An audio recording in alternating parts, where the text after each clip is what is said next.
Fairy circles, a true fairy tale. On the southwest coast of Africa there is a magical place called Namibia.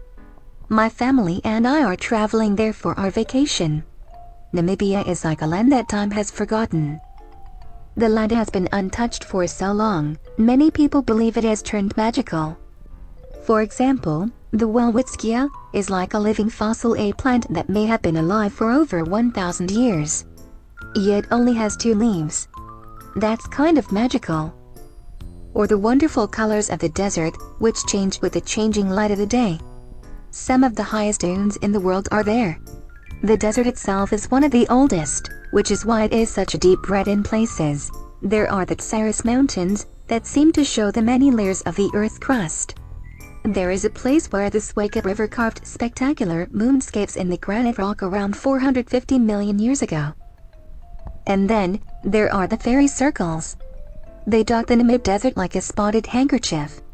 Scientists think these circles may be created by termites, or perhaps by fungi. A fungi is a little bit like a mushroom, or, that is to say, a mushroom is a type of fungi. But they don't know for sure. I think they are created by fairies. After all, why else would they be called fairy circles? Fairy circles only occur in the Namib Desert, in the west of Namibia, on the edge of the escarpment where the desert's rainfall is highest. Perhaps this is because the fairies choose to only hold their magical fairy conferences in the Namib Desert, since it is such a special magical place.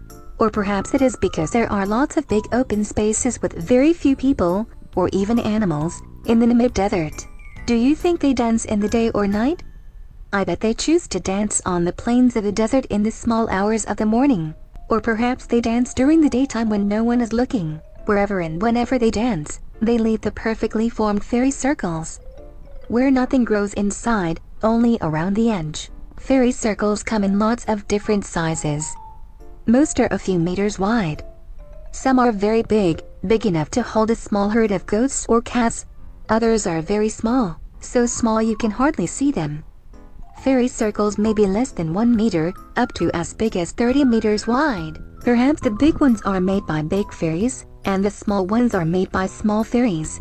Perhaps the big giant ones, like this one, are made by a giant Queen Mother Fairy, who is the biggest fairy of them all. Perhaps she has many million fairies with her to help with the dances. The first ever symposium about fairy circles was held in 2015. A symposium is a big meeting where lots of experts get together. They held it in the Namib Desert, of course. I bet they had lots of fun and learned a lot. But they all agreed they are still not sure what causes fairy circles. When we get to see the Namib Desert, I want to ask Mom and Dad if I can get up really early to see if I can catch a glimpse of the fairies dancing. What do you think causes fairy circles? I still think it is fairies, and I really hope I will see some, so then I can tell you for sure. With or without the fairies' help, if we all do our part to help look after the environment, the fairy circles will be around for a long time, for all of us to enjoy. The end.